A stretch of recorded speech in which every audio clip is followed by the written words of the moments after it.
When new Star Wars shows are announced, we all cheer.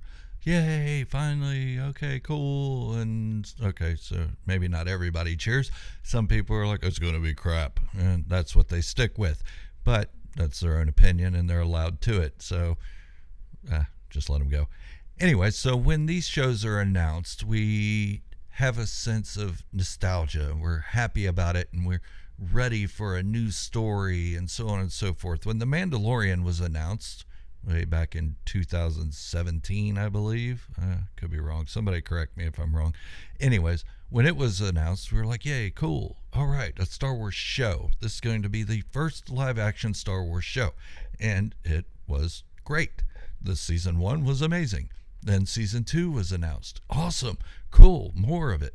And then at the end of season 2, the Book of Boba Fett was announced. And everybody cheered. Everybody was so happy. Finally, Boba Fett is getting his own story. Yay! Then the Obi-Wan Kenobi series and so on and so forth. You know where I'm going with this, I guess. And no, it's not another anti-hater video. Sorry for pummeling you guys with that kind of stuff. I really need to break away from it. But no. When the shows actually air, such as the Book of Boba Fett, the Obi-Wan Kenobi series, and the Ahsoka series, people are like, wait a minute. These people aren't even the center of attention in their own shows. They got out of the spotlight by some side character that really didn't need to be there. And I understand that is a conundrum for some people. And the same criticisms happened with the Mandalorian Season 3. Bo-katan took center stage. I talked about that in my last video, but I'll go on with it now. So that's what we're going to talk about. And what if I told you that these were necessary characters? That these characters helped in the story of the titular characters? We're going to get into that. Anyways, before we do, don't forget to subscribe to the channel, like the video, and share it with some Star Trek buddies. Yeah, send it out to Star Trek people. Actually, send it out to any people. If you don't like somebody, send it out to them too. Why not? Let's get on their nerves. All right, let's jump right into it. So what I'm talking about are the side characters of the Mandalorian Season 3, the Book of Boba Fett, the Ahsoka series, and the Obi-Wan Kenobi series, and possibly even Andor. Now, what sparked my imagination on this, or my opinion and thought, is a video from Star Wars Meg. Love her channel. And I think she said it eloquently, but I have a little bit more to add to it, so I hope she doesn't mind. And I hope you all don't go running away screaming at some of the things I have to say. This is my opinion, and this is what I see it as when I watch these shows. It doesn't mean it's right. It just means that it's another way of looking at things.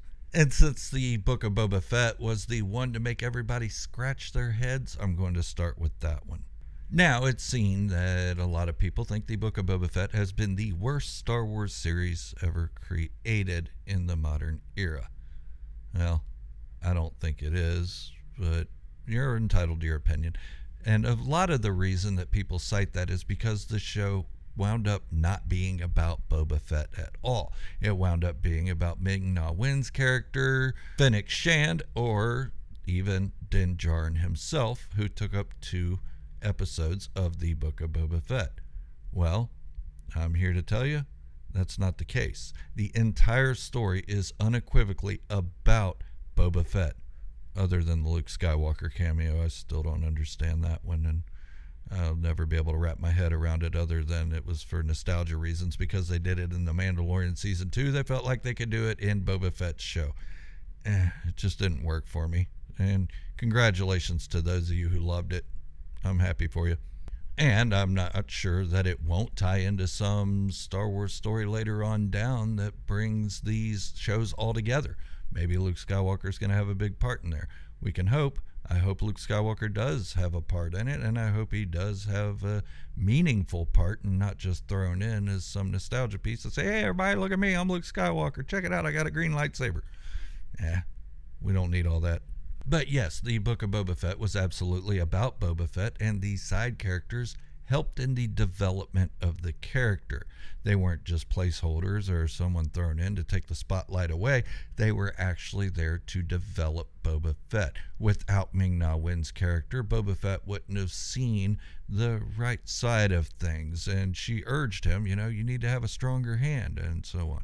And in the end, he finally did. Din Djarin showed up in the finale and showed Boba Fett that there is another moral code that he could operate by other than the one that he was used to, the one that he was using since he was orphaned as a child. Now, that was a bounty hunter's code, and Din Djarin was showing Boba Fett a Mandalorian code where you don't just leave people even if the odds are stacked against you. This helped Boba Fett prevail in the end. And he was basically telling Boba Fett, look, you used this moral code when you helped me get my child back. Now, I'm going to use it to help you to defeat the Pikes. Now, if Din Djarin had showed up out of nowhere without 2 episodes to show who, when, why, or how he got there, then yeah, it would have been like a shoe-in, like some kind of Deus Ex Machina or Ghost in the Machine, where this is how the ending is going to go, this is how we're going to prevail, and nobody saw it coming. But yeah, Din Djarin helped out with that. Okay, the next one we're going to go on to is the Obi-Wan Kenobi series, seen as probably the second worst Star Wars show created. But no, not in my book. And if you guys are wondering about my rankings of Star Wars shows and movies, I'll leave it at the end.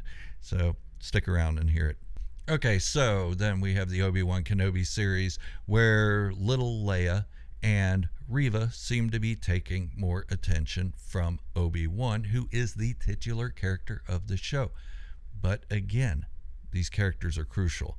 These characters helped develop Obi-Wan past the lost Jedi that he had been. They helped him reconnect who he was with who he is now and bridge that gap between the Clone Wars and A New Hope. Now, we could say, how does Leia have anything to do with it? Well, just listen to the dialogue that Leia has with Obi-Wan Kenobi, basically telling him, look, everything looks bad, but it's going to be okay, and so on and so forth, and you're a good dude, and you're like a grandpa to me. And okay, so that gave him a caring side into humanity again, which he seemed to have lost, other than watching over Luke in some creepy way with some goggles. Now, I'm not telling you that any of these shows that I'm talking about are the greatest ever made, and I'm not trying to convince you to love them. That's up to you. I'm just asking you to look at it in a different way. Now you're asking, how does Reva fit into all this? She was some new character that took the spotlight. It became the Reva show and so on. Nah, it wasn't. Reva was there to teach Obi-Wan Kenobi that no matter what bad someone has done, there's always something redeemable inside them. And that was what helped Obi-Wan in his duel against Darth Vader. Think about it. That last bit between Anakin, Darth Vader, and Obi-Wan Kenobi. Yes, I consider Anakin and Darth Vader 2 different people. They're 2 different personas inhabiting the same body. That's just the way I look at it. But this helped him through that dialogue, and it made A New Hope make so much more sense. Why Obi-Wan Kenobi said that Anakin was dead and killed by Darth Vader. Well, this is why. Because Darth Vader said he killed Anakin Skywalker, that Obi-Wan Kenobi did not. This freed up Obi-Wan Kenobi, took a big weight off of his shoulders, and helped him defeat Vader and then go on about his peaceful life until their next meeting aboard the Death Star. And this was what Reva was good for. She was good for bringing that back out of Obi-Wan Kenobi and showing him that he is the person that he used to be, that he's still as strong in the Force as he always had been. He just left it alone. Okay, next I'm going to talk about Andor, the Star Wars Andor series, the prequel to Rogue One, the one that a lot of people, either you love it or you hate it. You say it's too boring and it doesn't fit the Star Wars profile, that it isn't Star Wars feeling. It doesn't feel like Star Wars. But it absolutely does, because as Star Wars Meg said, that this is what George Lucas was writing about. This is what he was creating about. The little guy standing up to the big guy and against all odds becoming eventually victorious. But there are characters that were spotlighted other than Cassian Andor, such as Mon Mothma, or Luthen Rael, or Saw Gerrera for a moment, or Bix, or his mother, or any of these people, Kino Loy. But all of these characters helped develop Cassian, except Mon Mothma. She didn't have any real interaction with him, but she did have interaction with Luthen Rael, who then had an interaction with Cassian Andor, so on. You get what I'm saying. But anyways, they helped move him, because if you remember at the beginning of the season, Cassian Andor was a loner. He didn't care about anybody else. He didn't care about how much money he owed people. He didn't care about even going to work and picking up his gloves off the hook and putting his boots on and going in the scrapyard. He didn't care about anything other than himself. Very narcissistic, to say the least. But by the end of the season, he's helping Bix escape. He's helped Kino Loy and the other prisoners of Narkina 5 escape from the prison, all acting as a team. He also helped out with the heist on Aldhani, although he was just doing it for the credits at that time. It was working him into becoming more than just one person. It was working him into the larger rebellion, which is the season 2 should go into. Hopefully. I have all the faith in the world in Tony Gilroy, because I absolutely love the Andor series, and I love all the colorful characters that are around him, and I think that they did help propel his character into something greater than what he is. And that's what Star Wars is about.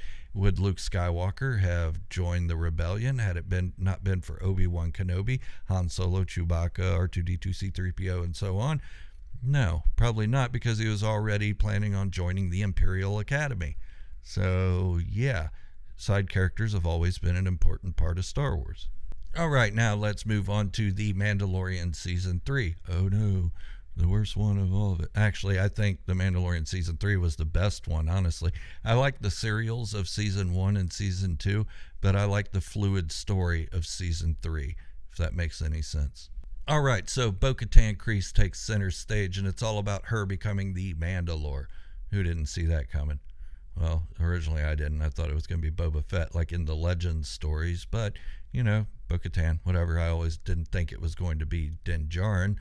But Bo-Katan taking center stage had everything to do with the development of Din Djarin and Grogu. And had Din Djarin not met up with Bo-Katan Kryze to ask for her help, then Mandalore would not have been retaken by the other Mandalorians as they rally together to fight Moff Gideon and his troops. Din Djarin had everything to do with that. Bo-Katan just led him into battle. That was it.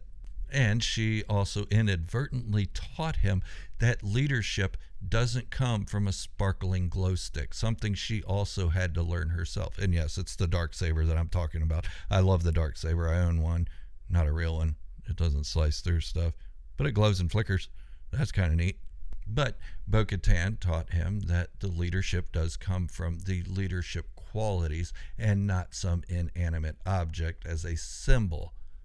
And we should have thought that all along. Mandalorians have been using symbols to lead for too long, rather than the prowess that is a leader. And Din Djarin also learned that this rule that Mandalorians have, that you follow your Mandalore when called upon. Yes, that's one of the tenets of being a Mandalorian. That rule is just as important as family, as foundlings, as anything else that he went through. And that's something he had not been taught throughout his life, through season 1, season 2. They didn't really have a Mandalore at that time, so Din Djarin just took it for granted that the leader of his clan was the right one to lead all Mandalorians, because she is the way. This is the way.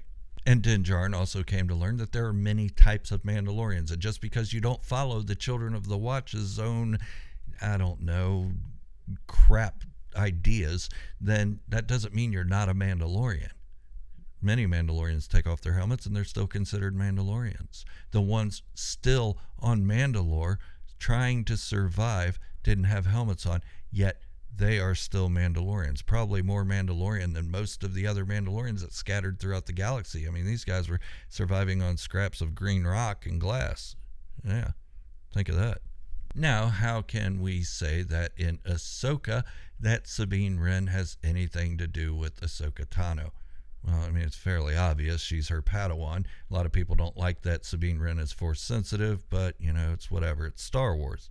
A lot of people are Force sensitive. Everybody has the Force in them. It's just whether they can attune to it or not. Now, Sabine Wren is there to teach Ahsoka Tano that Ahsoka is not being the great master that Ahsoka once had herself, Anakin Skywalker. That Ahsoka is abandoning ideas that would help her Padawan by not giving up on her and not ridiculing her so much and having faith in her to do the right thing. Even though Sabine does do the wrong thing, it's up to Ahsoka to forgive her and move past it. So Sabine Wren is just as much of an important part of Ahsoka Tano as the title of the show. It also shows Ahsoka Tano that not every choice made in the heat of a moment should be ridiculed or blasted on. Sabine, you chose the wrong thing. Anakin Skywalker chose the wrong thing, but in her eyes, he had redeemed himself through their little interactions in her head, or whether they were underwater or not, or in the world between worlds or whatever. Anakin Skywalker redeemed himself, and those bad choices flittered away. Now, you can sit there and say, well, these shows still suck, and that's up to you. That's your opinion. I've said that before. I'm not trying to tell you that they're great shows. I'm just telling you that these side characters that had the spotlight for moments did have an important meaning in the show to the titular character. Now, I do read a lot, and I don't just read Star Wars. I actually went to college for literature and read a lot of classic literature, and this has been the case in just about every one of those stories, that side characters were just as important to the development of the main character as the main character themselves. Now, if you read a Star Wars novel, let's take any of the Thrawn novels, for instance. There are chapters and chapters and chapters piled on top of each other that don't even mention Grand Admiral Thrawn, or Thrawn at that time in the Ascendancy. It's about developing him, and all these side characters help develop his character. It all has meaning in the end. And at the end of every one of these series that I just talked about, the meaning is there. It shows it. The Obi-Wan Kenobi series, where Anakin and Obi-Wan are talking, and Anakin says, "You didn't kill Anakin Skywalker. I did." Well, it's actually Darth Vader talking, but you know what I mean. But because Obi-Wan was so beaten down with what had happened at the end of the Clone Wars, that he forgot who he was and quit being the Obi-Wan Kenobi that he knew he could be. And it was Reva and Leia who brought him back up to that point. Those side characters needed to be there. Now, it could have been any side character. It could have been C-3PO showing up and doing this crap. And everybody say, well, why is it C-3PO? He's kind of a shoo-in. But it couldn't be Obi-Wan Kenobi himself. He had to come to that realization with somebody else pushing him. And it made a lot of sense, at least to me. Now, you are all waiting for the big moment where I give my ranking of Star Wars movies and shows. And it's simple. It's a 3-step ranking, okay? At number 1, of course, is The Empire Strikes Back. I grew up in the 70s and 80s, and I was raised on those movies, and The Empire Strikes Back, to me, is still the definitive Star Wars movie. Now, number 2, everything else except Resistance. Yeah, I can't rank them all because they're all so different, and they're all different genres. For instance, Star Wars is a science fantasy or space fantasy film series. Andor is a science fiction series that goes into the Star Wars storyline. Make sense? I don't know. Now, number 3 under everything else other than Resistance is Resistance. Not that I hate the show, not that I don't think anybody should like it, because you like it, you like it. Good, I'm glad. It just wasn't for me. I didn't like the art style, and I thought the main character, Kazuto or whatever his name was a bit goofy. And I think they modeled him after Goofy or something. I know they did Jar Jar, but I think Kaz, whatever his name is, was modeled after Goofy too. And it just didn't sit well with me. It kind of made the show unwatchable anytime he was in a scene. Now, there were some good scenes and episodes in the show. I just couldn't get behind it. I'd never been a race car type guy, so the pilots flying all these races and stuff really didn't interest me. But if you liked it, awesome. I'm glad for you. But that's all I have for today. This is Gerald, a Star Wars fanatic, signing off, wishing you all great health, happiness, and peace. Thank you all for watching, and remember, this is the way. And positivity in the Star Wars community can be the only way.